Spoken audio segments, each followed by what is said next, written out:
नमस्ते बच्चों, SRT tech and YouTube channel पर आपका स्वागत है।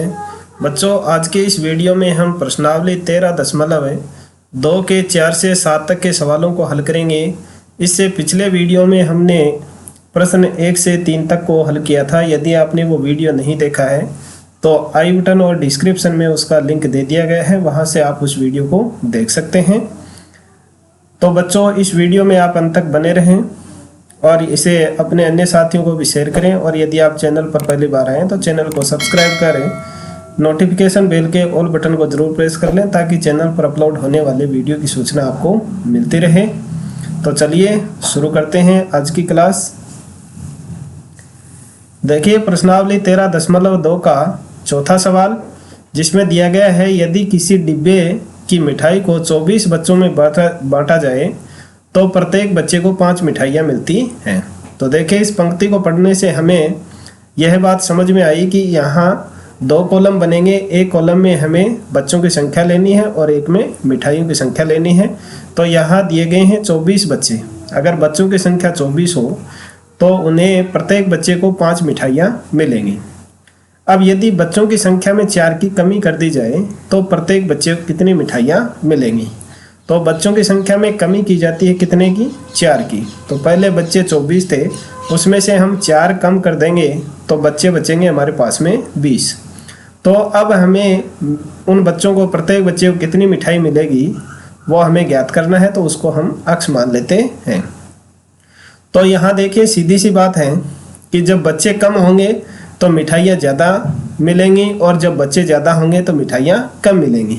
मान लेते हैं कि आपके पास में 12 केले हैं और खाने वाले बच्चे हैं 3, तो एक बच्चे को 4 केले मिलेंगे। और अगर बच्चे 4 हो जाएं तो फिर प्रत्येक बच्चे को 3-3 केले मिलेंगे।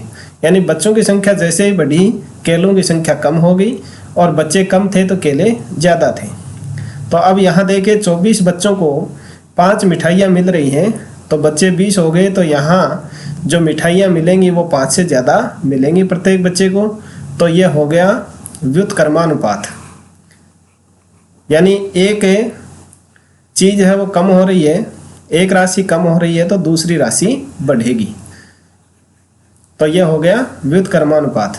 तो यहाँ देखिए, व्युत्क्रमानुपात से इसको सरल कर लेते हैं।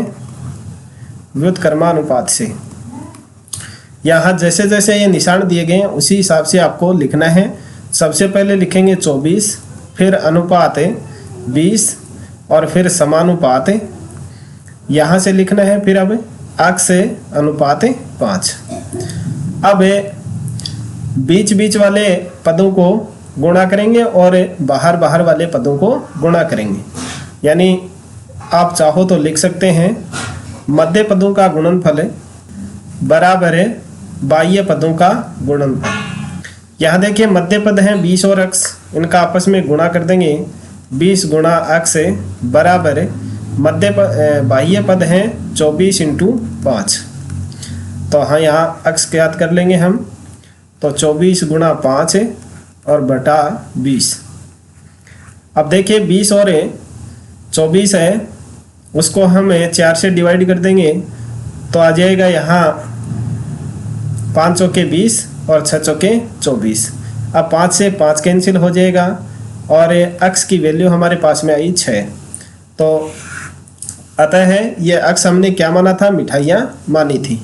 तो इसका आंसर हम लिख देंगे, अतः है प्रत्येक बच्चे को 5 मिठाइयाँ मिलेंगी।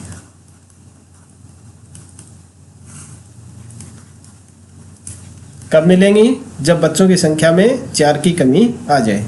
तो ये हो गया आपके 4 के सवाल का आंसर। अब देखिए 5 का सवाल।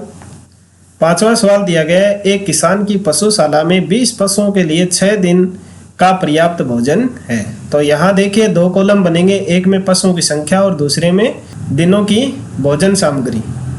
यानी वो दिनों की संख्या जिसके लिए भोजन सामग्री पर्याप्त है तो वो बनेगी। तो यहाँ देखिए, पहली पंक्ति में पशुओं की संख्या दी गई है 20 और 20 पशुओं के लिए भोजन सामग्री है 6 दिन के लिए। यदि इस पशुशाला में 10 पशु और आ जाएं, यानी पशु बढ़ गए, पहले से थे 20, अब 10 और आ गए तो कुल पशुओं की संख्या हो गई 30। तो अब ये भोजन सामग्री है वो कितने दिन पर्याप्त चलेगी, उसको हम अक्स मान लेते हैं। तो फिर से यहाँ देखिए सीधी सी बात है, पशुओं की संख्या बढ़ गई तो यहाँ जो भोजन सामग्री है वो कम दिन चलेगी। तो यहाँ भी क्या है, व्युत्क्रमानुपात है, एक राशि बढ़ रही है तो दूसरी घटेगी।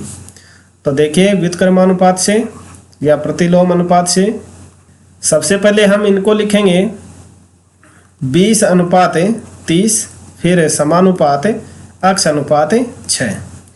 अब वही जो पीछे मैंने आपके 4 को सवाल में बताया था, मध्य पदों का गुणनफल बराबर बाह्य पदों का गुणनफल।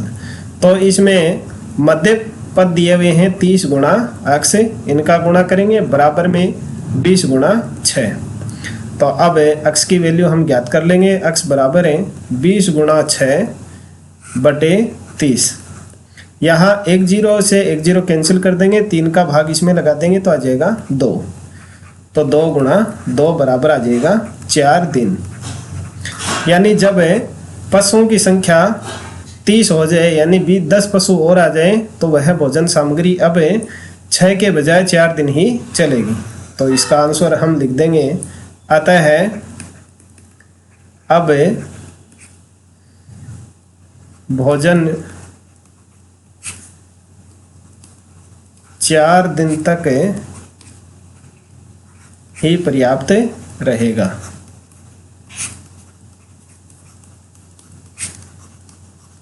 तो ये हो गया आपके 5 के सवाल का आंसर। अब देखिए छठा सवाल। छठा सवाल दिया गया है, एक ठेकेदार यह आकलन करता है कि जसमिंदर के घर में पुनः तार लगाने का कार्य 3 व्यक्ति 4 दिन में कर सकते हैं। तो एक तरफ हम व्यक्तियों की संख्या को लिखेंगे और दूसरी तरफ कार्य को पूरा करने वाले दिनों की संख्या लिखेंगे। तो देखिए 3 व्यक्ति हैं, वो कार्य को करते हैं, तार लगाने का जो भी कार्य है उसको 4 दिन में करते हैं। यदि वह 3 के स्थान पर 4 व्यक्तियों को इस कार्य में लगा देता है, यहाँ 3 के बजाय 4 लगा देता है, तो इस कार्य को वो कितने दिन में पूरा करेंगे ये ज्ञात करना है। तो इसको हम अक्स मान लेते हैं। यहाँ भी देखिए अब व्यक्तियों की संख्या बढ़ा दी गई तो ये कार्य है वो कम दिन में होगा, यानी 4 के बजाय कम दिन में होगा। तो यहाँ भी क्या है, प्रतिलोम अनुपात है, प्रतिलोम या व्युत्क्रमानुपात, प्रतिलोम अनुपात से यहाँ हम लिखेंगे 3:4 और समानुपात अक्स अनुपात 4। फिर से आपको वही नियम लगाना है, मध्य पदों का गुणनफल बराबर बाह्य पदों का गुणनफल। तो मध्य पद दिए गए हैं 4 और अक्स, इनका गुणा कर देंगे और बराबर में बाह्य पद दिए हुए हैं 3 गुणा 4। अब हम पक्षांतरण करके अक्स की वैल्यू निकाल लेंगे। तो अक्स बराबर आ जाएगा 3 गुणा 4 बटे, इस 4 को बटा में ले जाएंगे, 4 से 4 कैंसिल हो जाएगा और आएगा 3 दिन। तो अतः है अब यह कार्य 4 दिन में 3 दिन में पूरा हो जाएगा। अतः है यह कार्य अब 3 दिन में पूरा हो जाएगा। तो इस तरह से आपको छठा सवाल है वो करना है। यह हो गया इसका आंसर। अब देखिए 7 का सवाल। 7वां सवाल दिया गया है, बोतलों के एक बैच को 25 बक्सों में रखा जाता है, जबकि प्रत्येक बक्स में 12 बोतलें हैं। तो यहाँ देखिए एक तरफ हमें बक्सों की संख्या लेनी है और एक बक्से में कितनी बोतलें आती हैं वो एक तरफ लेना है। तो यहाँ सबसे पहले 25 बक्से हैं। अगर 25 बक्सों में उन बोतलों को रखा जाता है तो प्रत्येक बक्स में आएंगी 12 बोतलें। और यदि इसी बैच की बोतलों को इस प्रकार रखा जाए कि प्रत्येक बक्स में 20 बोतलें हों। अब यहाँ बोतल अगर हम एक बक्स में 20 रखें तो फिर कितने बक्स भरे जाएंगे। तो हमें अब बक्सों की संख्या ज्ञात करनी है।